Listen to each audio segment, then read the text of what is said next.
Suara detik jam di ruang tamu kini terdengar begitu keras. Rumah itu dulunya penuh tawa. Kini hanya sunyi yang menggema di setiap sudutnya. Raffi duduk di kursi rotan, menatap dinding yang sama setiap malam, menunggu suara langkah istrinya yang sudah jarang terdengar. Sementara di dapur, lampu redup berkedip pelan, seperti ikut menahan napas dalam kesepian yang kian menebal. Dulu, setiap kali Raffi pulang kerja, Nadia akan menyambut dengan senyum hangat dan secangkir teh hangat di tangan. Kini, pintu rumah lebih sering dibuka oleh dirinya sendiri. Ia melepaskan sepatu, menaruh tas di tempat yang sama, lalu menatap ruang tamu yang tak lagi memiliki rasa. Tak ada sapaan, tak ada tawa, hanya sisa aroma parfum wanita yang semakin asing baginya. Malam itu, Raffi mencoba membuka percakapan kecil. Ia menanyakan kabar hari Nadia, namun sang istri hanya menjawab singkat tanpa menatap wajahnya. Biasa saja, katanya dingin. Kata-kata itu jatuh seperti batu, tenggelam dalam air tanpa riak. Raffi diam, menatap meja makan yang masih rapi, tanpa bekas makan malam bersama seperti dulu. Ia tahu, jarak di antara mereka bukan lagi sekadar langkah, tapi sudah menjadi jurang. Raffi menatap foto pernikahan mereka yang masih tergantung di dinding. Dalam foto itu, Nadia tersenyum cerah, memeluk lengan Raffi dengan penuh cinta. Kini, setiap kali melihat gambar itu, hatinya seperti diremas. Ia tak tahu kapan senyum itu hilang, tapi yang jelas, cinta yang dulu mereka perjuangkan kini mulai kehilangan bentuknya. Suatu malam, hujan turun deras. Raffi menunggu di teras, berharap Nadia segera pulang. Waktu terus berjalan, tapi bayangan itu tak kunjung datang. Hanya gemericik hujan dan dinginnya angin yang menemani. Ia mencoba menenangkan diri, menyalakan televisi hanya untuk membunuh hening. Namun suara dari layar tak mampu menutupi sunyi yang melilit jiwanya. Ketika akhirnya Nadia pulang, waktu sudah hampir tengah malam. Raffi berdiri menyambut dengan senyum tipis, namun hanya mendapat tatapan lelah dan dingin. "Kenapa belum tidur?" tanya Nadia singkat, lalu berlalu ke kamar tanpa menunggu jawaban. Raffi hanya menunduk, menatap lantai yang basah oleh air hujan yang terbawa angin. Ia tak tahu harus merasa sedih atau marah, yang jelas hatinya mulai kehilangan arah. Malam semakin larut, Raffi duduk di ruang tamu dengan mata yang enggan terpejam. Ia mendengar suara lembut kipas angin berputar, menciptakan ritme sepi yang menusuk hati. Di balik keheningan itu, Raffi mulai sadar, diam Nadia bukan lagi sekadar lelah, tapi tanda bahwa sesuatu di antara mereka mulai mati perlahan. Sebelum akhirnya tertidur di kursi tua itu, Raffi berbisik lirih pada dirinya sendiri, seolah meyakinkan hati yang mulai retak. Mungkin aku hanya perlu bersabar sedikit lagi. Tapi jauh di dalam dadanya, ia tahu, rumah yang dulu hangat kini mulai kehilangan jiwanya. Dan kesunyian itu bukan lagi ketenangan, melainkan pertanda dari cinta yang sedang sekarat. Langit sore itu berwarna oranye pucat ketika Raffi melangkah pulang dari bengkel kecil tempatnya bekerja. Baju kerjanya masih berbau oli dan debu jalanan, namun di wajahnya tersisa senyum lembut. Senyum yang selalu ia bawa pulang untuk seseorang yang kini jarang peduli. Di tangannya ada 2 kantong plastik kecil, sayur segar dan sepotong ikan, cukup untuk makan malam sederhana. Ia masih percaya, sekecil apapun kebersamaan, tetap layak diperjuangkan. Begitu sampai di depan rumah, Raffi menghela napas panjang. Rumah itu tampak sepi seperti biasanya. Tak ada suara musik, tak ada aroma masakan, hanya udara pengap dan lampu ruang tamu yang temaram. Ia membuka pintu perlahan, berharap menemukan Nadia di dalam. Tapi yang menyambutnya hanyalah keheningan. Lagi-lagi, ia menaruh belanjaan di dapur dan mendapati meja makan masih bersih. Piring-piring tersusun rapi tanpa pernah digunakan. Beberapa menit kemudian, suara pintu kamar terdengar terbuka. Nadia keluar dengan pakaian rapi dan wajah berhias tipis. "Aku ada urusan kantor," katanya singkat sambil merapikan tas. Raffi mencoba tersenyum. "Mau aku antar?" tanyanya dengan suara tenang. Namun Nadia menatap sekilas lalu menjawab dingin, "Gak usah, aku gak mau kamu bawa oli ikut ke tempat kerjaanku." Kalimat itu menusuk lebih dalam dari pisau manapun. Raffi menunduk, menahan perih di dadanya. Ia tidak marah. Ia hanya merasa hampa, seperti udara yang menembus jendela tanpa arah. Ia tahu, di mata Nadia, dirinya hanyalah lelaki sederhana yang hidup tanpa ambisi. Tapi bukankah dulu Nadia sendiri yang bilang, Aku cuma mau suami yang setia dan bisa diandalkan.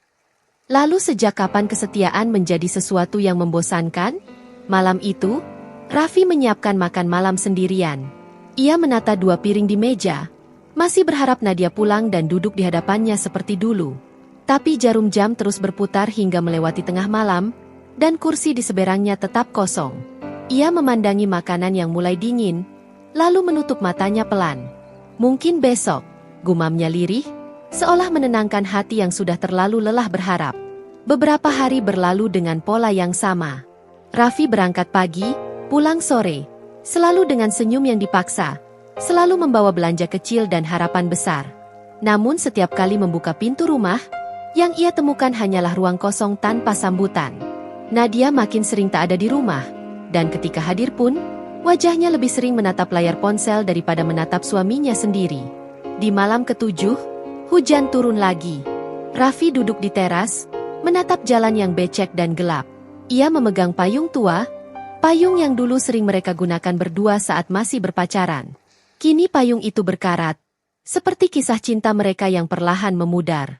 Ia tersenyum samar, mencoba mengingat rasa bahagia yang dulu begitu mudah ditemukan, tapi kini terasa asing dan jauh. Dan di antara derasnya hujan malam itu, Raffi berjanji pada dirinya sendiri, bahwa ia akan terus pulang, seberapapun sepinya rumah itu. Karena bagi Raffi, pulang bukan tentang disambut atau tidak, tapi tentang menepati janji pada cinta yang dulu pernah mereka ucapkan di hadapan Tuhan. Meski kini, cinta itu mulai terasa seperti doa yang tak lagi dijawab. Pagi itu, sinar matahari menembus celah tirai kamar, tapi hangatnya tak mampu menembus dingin di antara mereka. Raffi bangun lebih dulu, seperti biasa. Ia menyiapkan sarapan sederhana, nasi goreng dan telur mata sapi, makanan kesukaan Nadia dulu. Tapi kini, setiap sendok yang ia hidangkan hanya berakhir dingin di meja makan.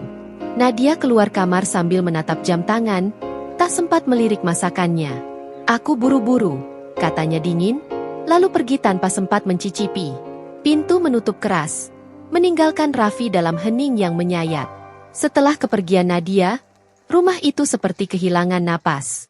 Raffi duduk sendirian di meja makan, menatap 2 piring, 1 kosong, 1 tak tersentuh. Ia memakannya perlahan, bukan karena lapar, tapi karena tak ingin makanan itu terbuang sia-sia. Setiap suapan terasa pahit, bukan karena bumbunya, tapi karena ada kenangan yang ikut tertelan. Tawa Nadia, candanya, suaranya yang dulu memenuhi ruang makan itu. Hari demi hari, jarak di antara mereka semakin lebar. Raffi mencoba mencari cara untuk memperbaiki keadaan. Ia membeli bunga, menulis catatan kecil berisi kata-kata manis seperti masa pacaran dulu. Namun bunga itu layu di meja tanpa disentuh, dan catatannya hanya dibiarkan tergeletak tanpa dibaca. Ia mulai menyadari, mungkin bukan lagi dirinya yang Nadia tunggu di rumah itu. Suatu malam, ketika Raffi pulang lebih awal, ia mendapati Nadia duduk di ruang tamu dengan telepon menempel di telinga.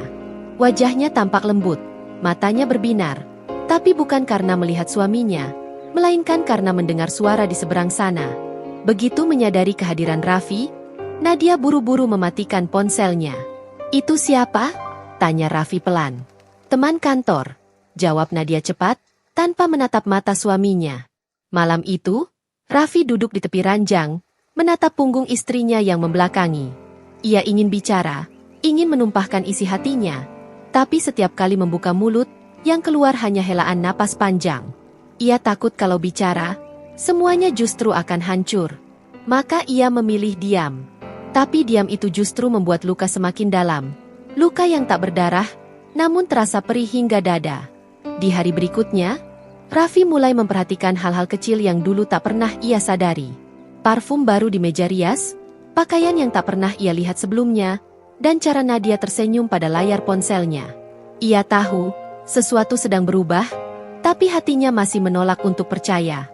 Ia berusaha membohongi diri sendiri bahwa semua baik-baik saja. Padahal dalam hatinya ia tahu, kebahagiaan mereka sudah mulai retak. Ketika malam turun, Raffi menatap langit dari jendela kamarnya. Ia mendengar suara azan dari kejauhan, dan entah mengapa, hatinya terasa sesak. "Apa aku sudah gagal jadi suami?" bisiknya lirih. Tak ada yang menjawab, hanya gemerisik angin yang membawa aroma hujan, seolah ikut merasakan kesedihannya. Dan malam itu, untuk pertama kalinya, Raffi menangis tanpa suara. Air matanya jatuh perlahan. Seiring kesadarannya bahwa rumah yang ia jaga dengan kesetiaan kini menyimpan rahasia yang tak lagi bisa ia sentuh. Retak itu belum terlihat dari luar, tapi di dalam hati Raffi, segalanya mulai hancur perlahan. Hari itu, hujan turun sejak sore, membasahi halaman rumah yang mulai ditumbuhi rumput liar. Raffi baru saja pulang dari bengkel, tubuhnya lelah, bajunya basah, tapi ia tetap membawa seikat bunga mawar putih di tangan. Ia berpikir, mungkin sedikit perhatian bisa mencairkan hati Nadia yang mulai membeku. Tapi ketika pintu rumah dibuka, yang ia temukan bukan senyum, melainkan wajah masam dan nada suara yang menusuk telinga. "Apa kamu gak capek kerja terus tapi hasilnya cuma segini?" kata Nadia tanpa menatap suaminya. Raffi terdiam, berdiri di ambang pintu dengan sepatu masih basah. Ia mencoba tersenyum. "Aku beli bunga buat kamu, Nat. Mawar putih, yang kamu suka dulu." Tapi Nadia hanya melirik sekilas dan berkata datar, "Aku udah gak suka hal-hal murahan kayak gitu, Raf." Kalimat itu menghantam hati Raffi seperti cambuk yang tak terlihat. Raffi menatap bunga di tangannya, lalu meletakkannya di meja makan tanpa kata. Hujan di luar semakin deras, namun suaranya kalah oleh ketegangan di dalam rumah. "Aku cuma pengen kita kayak dulu lagi," ucap Raffi perlahan, suaranya bergetar.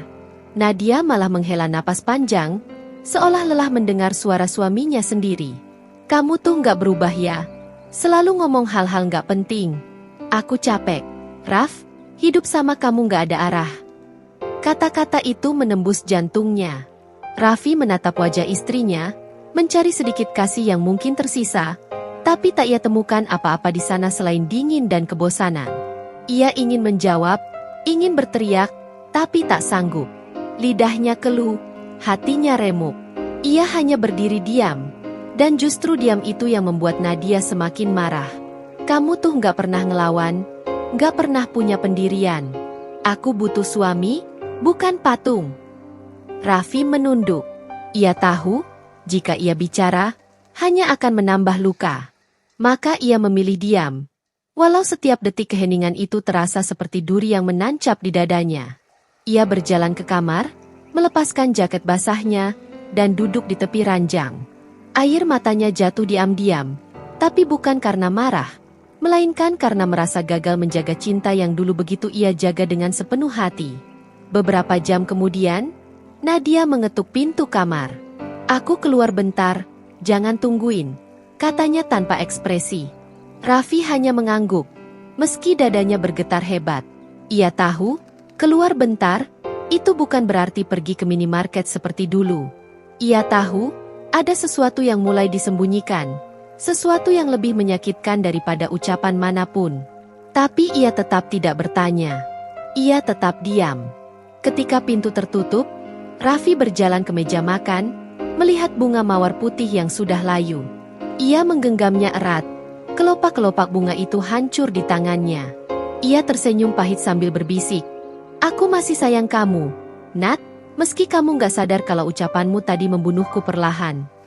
Dan malam itu, Raffi kembali duduk di ruang tamu, menatap dinding kosong di hadapannya. Ia tidak tahu harus berbuat apa lagi selain menunggu. Menunggu sampai hatinya benar-benar tak mampu lagi menahan luka yang dibuat oleh wanita yang dulu ia panggil cinta.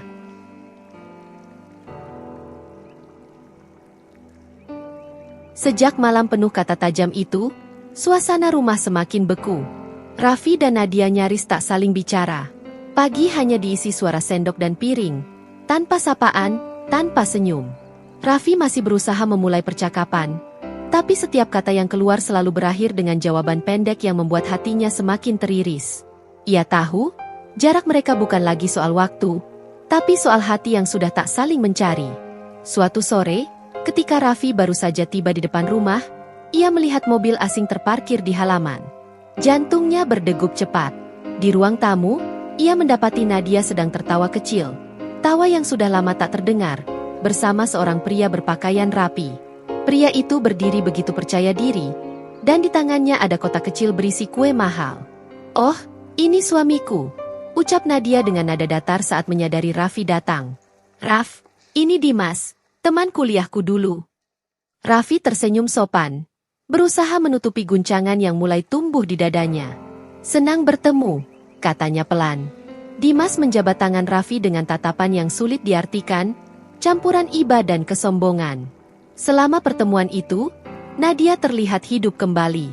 Ia tertawa, bercanda, bahkan menatap Dimas dengan cara yang dulu hanya ia berikan pada Raffi. Di mata suaminya, percakapan ringan itu seperti pisau yang perlahan menggores harga dirinya. Setelah Dimas pamit, Raffi mencoba menanyakan dengan hati-hati, "Kamu sering ketemu dia?" Nadia menghela napas panjang, menatap suaminya dengan kesal. "Emang kenapa? Dia cuma teman lama, Raff. Kamu jangan overthinking deh." Raffi tak menjawab. Ia tahu perdebatan hanya akan membuatnya terlihat lebih lemah. Ia kembali diam, menahan perih yang menumpuk di dadanya.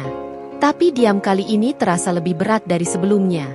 Malamnya, Nadia tampak sibuk dengan ponselnya. Jemarinya menari di atas layar, wajahnya tersenyum samar. Raffi memperhatikan dari jauh, mencoba menenangkan pikirannya yang mulai gelap. Ia ingin percaya bahwa istrinya tidak akan sejauh itu. Namun hati kecilnya tahu, rasa yang dulu hanya miliknya kini mulai dibagi dengan orang lain. Beberapa hari kemudian, Dimas kembali datang.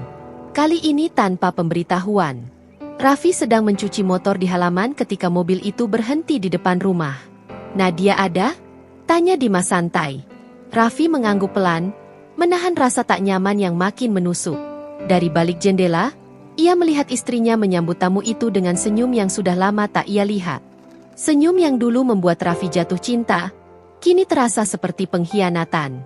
Malam itu, Raffi duduk di ruang tamu seorang diri. Ia memandangi meja makan yang dulu menjadi tempat mereka berbagi cerita, kini berubah jadi tempat asing tanpa makna. Hatinya lelah, tapi ia masih mencoba bertahan. "Mungkin ini cuma fase," katanya dalam hati, meski suaranya sendiri terdengar tak meyakinkan. Dan di antara kesunyian malam yang panjang itu, Raffi mulai sadar, tak ada yang lebih menyakitkan dari melihat orang yang kau cintai tersenyum, tapi bukan karena dirimu lagi. Malam itu, rumah terasa lebih hening dari biasanya. Angin berembus lewat celah jendela, membuat tirai bergoyang lembut. Raffi duduk di ruang tamu sambil memandangi jam dinding yang berdetak lambat. Sudah lewat tengah malam, namun Nadia belum juga pulang. Ia berusaha menahan cemas, mencoba menenangkan diri dengan membaca berita di ponsel lamanya. Tapi pikirannya terus berputar, bayangan tentang Dimas tak bisa hilang dari benaknya. Ketika suara pintu akhirnya terdengar, Raffi menoleh. Nadia masuk dengan langkah pelan, wajahnya terlihat lelah tapi bukan karena pekerjaan. Ia langsung meletakkan tas di sofa dan berjalan menuju kamar tanpa bicara. "Kamu belum makan?" ucap Raffi lembut, tapi istrinya hanya menjawab singkat, "Nggak lapar." Suaranya datar, matanya kosong. Raffi tak ingin memaksa. Ia hanya menatap punggung itu hingga menghilang di balik pintu kamar. Beberapa menit setelah Nadia tertidur, ponselnya bergetar di meja ruang tamu. Raffi sempat ragu. Hatinya berdebar keras. Ia menatap layar yang terus menyala, ada nama yang tak asing lagi muncul di sana. Dimas. Raffi menelan ludah, tangannya gemetar saat meraih ponsel itu. Pesan di layar membuat napasnya tercekat. "Kamu cantik banget malam ini. Aku nggak bisa berhenti mikirin kamu." Dunia Raffi seakan berhenti berputar. Matanya berkaca-kaca, jemarinya menggenggam ponsel itu dengan lemah. Ia membaca pesan itu berulang kali, berharap matanya salah, tapi huruf-huruf itu tetap sama. Setiap kata terasa seperti duri yang menembus dadanya. Ia ingin marah, ingin membangunkan Nadia dan menanyakan semuanya. Tapi saat menatap wajah istrinya yang tertidur tenang di kamar, amarah itu luruh menjadi kesedihan yang tak tertahankan. Raffi duduk di tepi ranjang, memandangi sosok yang dulu ia cintai tanpa syarat. "Apa aku kurang, Nat?" bisiknya pelan. Tidak ada jawaban, hanya suara hujan yang mulai turun di luar jendela, seolah ikut meneteskan air mata bersamanya. Ia menatap ponsel itu sekali lagi, lalu meletakkannya perlahan di meja. Ia tak ingin menghancurkan harga diri istrinya, meski hatinya sendiri sudah hancur berkeping-keping. Sepanjang malam, Raffi tak bisa tidur. Ia hanya duduk diam di ruang tamu, menatap gelap dengan pikiran yang berantakan. Setiap detik terasa panjang dan menyiksa. Diamnya malam kini berubah menjadi penjara bagi hatinya. Ia menahan semua sakit itu sendiri. Tanpa marah, tanpa teriak, tanpa dendam. Ia hanya menangis dalam sunyi. Karena yang paling menyakitkan bukan pengkhianatan itu, tapi kenyataan bahwa cinta yang ia jaga selama ini tak lagi bernyawa. Ketika pagi tiba, Raffi masih di posisi yang sama. Cahaya matahari masuk lewat jendela, menyoroti wajahnya yang pucat dan matanya yang sembab. Nadia keluar dari kamar tanpa menyadari apapun. Ia menyapa seadanya lalu pergi tergesa ke kantor. Sementara Raffi hanya menatap kepergiannya dengan pandangan kosong. Dalam hatinya, ia tahu sesuatu telah berakhir malam itu. Hanya saja, belum ada yang berani mengucapkannya. Dan sejak hari itu, diam Raffi bukan lagi tanda sabar. Itu adalah bentuk luka paling dalam. Luka yang tak berdarah, tapi perlahan membunuh setiap sisa cinta yang tersisa di dadanya. Berjalan seperti mimpi buruk yang tak berujung bagi Raffi. Ia tetap menjalani rutinitasnya seperti biasa. Berangkat kerja, menyiapkan sarapan, bahkan masih sempat menjemput Nadia sepulang kantor. Tapi di balik setiap senyum yang ia tunjukkan, ada luka yang makin dalam. Diamnya kini bukan lagi karena sabar, melainkan karena hatinya sudah tak tahu harus berbuat apa. Ia memilih menahan semua, seolah rasa sakit itu bisa hilang kalau tak dibicarakan. Sementara Nadia mulai merasakan sesuatu yang berbeda. Raffi tak lagi banyak bicara, tak lagi menatapnya seperti dulu. Saat mereka duduk makan bersama, suasananya hening, hanya suara sendok dan piring yang terdengar. "Kamu kenapa akhir-akhir ini, Vi?" tanya Nadia suatu malam. Raffi menoleh, menatapnya sejenak, lalu menjawab pelan, "Nggak apa-apa, aku cuma capek." Kalimat itu sederhana, tapi di baliknya ada ribuan kata yang tak pernah terucap. Nadia berpura-pura tidak curiga, namun hatinya mulai gelisah. Ia merasa ada yang berubah, tapi egonya terlalu tinggi untuk bertanya lebih dalam. Ia lebih memilih mencari pelarian di luar rumah, kembali berkumpul dengan teman-teman kantornya, termasuk Dimas. Ia tak sadar, jarak antara dirinya dan suaminya makin lebar, dan kehangatan rumah yang dulu penuh tawa kini berubah menjadi ruang kosong yang dingin dan sunyi. Suatu malam, Raffi duduk sendirian di teras rumah, memandangi langit yang gelap. Ia menggenggam cangkir kopi yang sudah dingin sejak lama. Di dalam pikirannya, terlintas semua kenangan. Bagaimana dulu mereka berjuang dari nol bersama, tawa pertama Nadia saat Raffi melamarnya, dan janji yang pernah mereka ucapkan di depan penghulu. Semua itu kini terasa seperti kisah dari kehidupan lain. Kehidupan yang sudah mati tanpa disadari. Air matanya menetes tanpa suara. "Aku masih cinta kamu, Nat," bisiknya ke langit. Tapi cinta itu kini terasa seperti beban. Ia sadar, ia hanya berjuang sendirian, mempertahankan rumah yang sudah retak di setiap sudutnya. Namun setiap kali ia berpikir untuk pergi, hatinya menolak. Raffi terlalu lembut untuk membenci, dan terlalu tulus untuk menyerah. Nadia tiba-tiba pulang lebih awal malam itu. Ia mendapati Raffi sedang duduk di teras, menatap kosong. "Kenapa kamu nggak tidur?" tanyanya. Raffi hanya menjawab pendek, "Nggak bisa." Tak ada percakapan setelahnya, hanya keheningan yang semakin tebal. Nadia berdiri di ambang pintu, menatap punggung suaminya. Entah kenapa, malam itu dadanya terasa sesak, seolah diam Raffi perlahan sedang membunuh sesuatu dalam dirinya juga. Saat Nadia masuk ke kamar, ia menatap wajah Raffi sekali lagi. Di sana, ia melihat sesuatu yang dulu tidak pernah ada. Pandangan hampa, tanpa semangat, tanpa harapan. Ia tak tahu harus berbuat apa. Namun, alih-alih mendekat, ia justru menutup pintu dan membiarkan jarak itu semakin jauh. Dan malam itu, dua hati yang dulu menyatu kini terpisah dalam kesunyian. Tak ada pertengkaran, tak ada teriakan. Hanya diam yang mematikan, perlahan mengikis cinta hingga yang tersisa hanyalah bayangan masa lalu yang tak bisa kembali. Hari itu, hujan turun sejak pagi. Langit kelabu seolah ikut menggambarkan isi hati Raffi yang makin berat. Ia duduk di ruang tamu sambil melipat baju, mencoba mengalihkan pikirannya dari kesedihan yang terus menghantui. Namun, takdir seolah ingin membuka luka itu lebih dalam. Saat sedang merapikan pakaian Nadia, sebuah amplop kecil jatuh dari saku jaketnya. Amplop putih dengan tulisan tangan yang familiar, Dimas.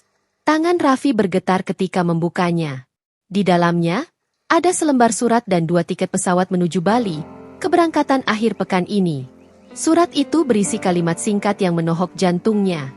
Aku nggak sabar nunggu kamu di Bali. Akhirnya kita bisa bebas dari semuanya. Mata Raffi basah. Setiap kata terasa seperti pisau yang menusuk perlahan. Ia tak lagi bisa menipu dirinya sendiri. Nadia memang berselingkuh. Dunia yang selama ini ia coba pertahankan ternyata hanyalah kepingan kebohongan yang disusun rapi oleh orang yang paling ia percaya. Sore harinya, saat Nadia pulang, Raffi menatapnya tanpa bicara. "Kamu dari mana?" tanyanya dengan suara pelan tapi tegas. Nadia sempat tertegun, lalu menjawab gugup, "Dari kantor." "Kenapa?" Raffi hanya meletakkan amplop itu di atas meja. Seketika wajah Nadia pucat. Ia menatap surat itu dengan mata melebar, tubuhnya kaku seperti patung. "Kamu nemuin itu di mana?" Suaranya bergetar. "Dari saku jaket kamu," jawab Raffi lirih. Keheningan yang menyusul begitu mencekam. Nadia mencoba membuka mulut, tapi tak ada kata yang keluar. Raffi menunduk, menahan air mata yang hampir jatuh. "Aku cuma mau tahu satu hal, Nat," katanya pelan. "Kenapa?" Pertanyaan itu sederhana, tapi mengandung seluruh kepedihan yang tak bisa dijelaskan dengan ribuan kalimat. Nadia menatap wajah suaminya yang lelah, wajah yang dulu selalu tersenyum setiap kali menyebut namanya. Kini, yang tersisa hanyalah kesedihan mendalam dan kekecewaan yang tak terucap. Aku nggak tahu, Vi," ucap Nadia lirih. "Aku cuma ngerasa kamu udah berubah. Kamu terlalu sibuk sama kerjaan, dan aku?" Suaranya tercekat. Raffi tersenyum pahit. "Aku sibuk. Iya, tapi semua itu buat kamu, buat kita. Dan kamu malah nyari kebebasan dari orang lain." Suaranya parau, namun penuh luka yang dalam. Nadia menangis, tapi air matanya sudah terlambat. Raffi berdiri, mengambil jaketnya. "Aku nggak akan marah, Nat. Aku cuma butuh waktu buat ngerti semua ini." Ia berjalan keluar rumah tanpa menoleh lagi. Hujan semakin deras, membasahi langkahnya yang goyah. Nadia berlari ke teras, memanggil namanya berulang kali, tapi suara hujan menelan segalanya. Raffi terus berjalan tanpa menoleh, meninggalkan rumah yang dulu ia bangun dengan cinta, kini hancur karena pengkhianatan. Malam itu, Nadia duduk di ruang tamu sambil memandangi amplop yang kini basah oleh air matanya. Ia baru sadar, diam Raffi selama ini bukan tanda kelemahan, melainkan tanda bahwa ia sudah terlalu terluka untuk bicara. Dan untuk pertama kalinya, Nadia merasa takut kehilangan seseorang yang seharusnya ia jaga sejak awal. Hujan belum juga reda sejak malam itu. Nadia duduk di ruang tamu dengan pandangan kosong, menatap pintu yang belum terbuka lagi sejak Raffi pergi. Ponselnya ia genggam erat, berharap ada pesan masuk, panggilan, atau sekadar tanda bahwa suaminya masih memikirkannya. Tapi layar itu tetap gelap. Sunyi terasa menyesakan. Rumah yang dulu dipenuhi tawa kini hanya menyisakan gema penyesalan dan suara detak jam yang menyayat hati. Hari berganti, namun Raffi tak kunjung kembali. Nadia mencoba menghubunginya, tapi nomornya sudah tidak aktif. Ia pergi tanpa jejak, tak meninggalkan pesan, tak memberi tanda. Nadia berkeliling kota, mendatangi kantor Raffi, bahkan rumah sahabat-sahabatnya, tapi semuanya menjawab sama, Raffi belum kelihatan. Semakin hari, rasa bersalahnya menumpuk seperti beban yang menekan dadanya. Ia sadar, lelaki yang dulu ia anggap membosankan justru satu-satunya orang yang tulus mencintainya tanpa syarat. Di malam ketiga, Nadia membuka album foto lama. Di sana ada gambar Raffi tersenyum dengan mata teduhnya, memeluknya erat di pantai pada masa mereka masih bahagia. Tangannya bergetar menyentuh wajah itu di layar. "Maafin aku, Vi," bisiknya lirih. Air matanya jatuh deras, membasahi foto-foto kenangan yang kini terasa seperti pisau yang menorehkan luka di hatinya sendiri. Sementara itu, di tempat lain, Raffi duduk di kamar kecil penginapan tua di pinggiran kota. Ia menatap hujan di luar jendela, mencoba menata ulang hidupnya yang porak-poranda. Di meja, masih ada foto Nadia yang belum sanggup ia buang. Setiap kali melihatnya, hatinya perih, tapi bagian dari dirinya masih berharap keajaiban, bahwa wanita itu akan sadar dan menyesal. Namun, Ia tahu, cinta tak bisa dipaksakan. Kadang, cinta yang paling tulus justru harus dilepaskan agar tak terus melukai. Hari demi hari, Nadia mulai kehilangan arah. Ia datang ke kantor dengan wajah pucat, tak fokus bekerja. Rekan-rekannya mulai memperbincangkan perubahan sikapnya, tapi ia tak peduli. Pulang ke rumah pun tak lagi membawa ketenangan. Setiap sudut rumah mengingatkannya pada Raffi. Aroma kopi pagi, selimut yang dulu dibagi berdua, bahkan kursi kayu di teras yang kini kosong setiap malam. Semua seakan berteriak memanggil nama lelaki yang sudah tak ada di sana. Suatu malam, Nadia duduk di teras sendirian, mengenakan jaket Raffi yang masih tergantung di gantungan. Aroma lembutnya masih tersisa, membuat air matanya kembali jatuh. Ia menatap langit yang gelap dan berbisik, "Vi, pulanglah. Aku salah. Aku cuma mau kamu balik." Tapi hanya angin malam yang menjawab, membawa suaranya entah kemana. Dalam kesunyian itu, Nadia baru benar-benar mengerti arti kehilangan. Dulu, ia punya cinta yang sabar, yang tidak pernah menuntut, yang selalu mengalah. Tapi ia memilih mengabaikannya demi kesenangan sesaat. Dan kini, ketika cinta itu pergi, ia baru menyadari, tak ada yang lebih menyakitkan daripada disia-siakan oleh hati yang tulus. Dan entah di mana, Raffi menatap langit yang sama, dengan luka yang sama. Hanya saja, bedanya, kini ia sudah belajar bahwa mencintai seseorang tidak selalu berarti harus tetap tinggal. Kadang, pergi adalah satu-satunya cara untuk tetap mencintai dalam diam. Sudah 2 bulan berlalu sejak Raffi pergi tanpa kabar. Namun bagi Nadia, waktu seakan berhenti di malam kepergian itu. Ia menjalani hari-harinya dengan tubuh yang hadir tapi jiwa yang kosong. Setiap pagi, ia bangun hanya untuk menatap sisi ranjang yang kini dingin dan tak berpenghuni. Di meja makan, kursi tempat Raffi biasa duduk tetap tak tersentuh. Semua benda di rumah itu kini terasa seperti saksi bisu atas penyesalan yang tak berujung. Nadia mencoba memperbaiki hidupnya, tapi setiap langkah terasa berat. Ia berhenti berhubungan dengan Dimas, bukan karena marah, tapi karena sudah muak dengan dirinya sendiri. Setiap kali melihat bayangan Raffi di pikirannya, rasa bersalah itu datang lagi, lebih tajam, lebih menyakitkan. Ia mulai menyendiri, jarang keluar, bahkan pekerjaannya pun terganggu. Rekan-rekannya mengira ia depresi, tapi Nadia tahu, ia hanya kehilangan bagian dari dirinya yang paling berharga, Raffi. Sementara itu, Raffi kini bekerja di bengkel kecil milik temannya di luar kota. Ia sengaja memilih tempat yang jauh dari semua kenangan, mencoba menata ulang hidupnya dari awal. Meski senyum mulai kembali menghiasi wajahnya, tapi ada kesedihan yang tak pernah benar-benar hilang di matanya. Setiap kali melihat pasangan muda lewat di jalan, hatinya mencubit pelan, mengingatkannya pada cinta yang dulu ia rawat sepenuh jiwa. Suatu sore, ketika Raffi sedang membersihkan motor, seorang anak kecil datang membawa surat. "Om Raffi, ini dari seseorang yang titip di depan tadi," katanya polos. Raffi membuka amplop itu perlahan, dan begitu melihat tulisan di kertasnya, napasnya tertahan. Itu tulisan tangan Nadia. Surat itu berisi permintaan maaf, panjang dan jujur, penuh air mata dan penyesalan. "Aku tahu aku sudah menghancurkan hatimu, Vi. Tapi setiap malam aku berdoa semoga Tuhan masih kasih aku kesempatan untuk minta maaf langsung padamu." Raffi memejamkan mata. Tangannya gemetar saat membaca tiap kata. Ia tahu, rasa sakitnya belum hilang, tapi di hatinya masih tersisa kasih yang sama. Namun, ia juga tahu, memaafkan bukan berarti harus kembali. Kadang, luka memang tak bisa dihapus, hanya bisa diterima agar tak terus menyiksa. Di rumah, Nadia menatap langit sore dari jendela, berharap Raffi membaca surat itu. Ia tak berharap lelaki itu pulang, ia hanya ingin Raffi tahu bahwa hatinya sudah menyesal seutuhnya. Air matanya jatuh pelan, membasahi pipinya yang semakin pucat. Ia hidup, tapi tanpa arah. Setiap doa yang ia panjatkan kini hanya satu. Semoga Raffi bahagia, meski bukan lagi bersamanya. Raffi duduk di bangku bengkel hingga malam datang, menatap surat itu lama. Ia membacanya berulang kali, lalu menatap langit yang mulai berbintang. Di hatinya, peri itu masih ada, tapi kali ini terasa berbeda, lebih damai.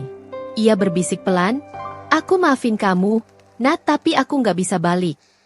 Air matanya jatuh tanpa suara, membasahi surat yang kini jadi saksi dari cinta yang berakhir, tapi tak pernah benar-benar mati. Malam itu, dua hati yang dulu terhubung kini menangis di bawah langit yang sama, saling memaafkan dalam diam, saling mencintai dalam jarak, dan saling mengingat dalam luka yang membekas selamanya. 3 tahun berlalu. Waktu memang berjalan, tapi bagi Nadia, rasanya semua masih sama. Sunyi, kosong, dan dingin. Rumah yang dulu penuh kehidupan kini hanya dihuni oleh kenangan. Foto-foto di dinding masih menggantung, namun senyum di dalamnya terasa asing baginya. Ia kini hidup sederhana, meninggalkan pekerjaannya di kantor lama, memilih mengajar les anak-anak di sekitar rumah. Tapi di setiap sore yang tenang, pikirannya selalu kembali pada satu nama, Raffi. Sementara di kota lain, Raffi telah berhasil membangun bengkel kecilnya menjadi usaha yang cukup sukses. Wajahnya tampak lebih tegar, meski sorot matanya masih menyimpan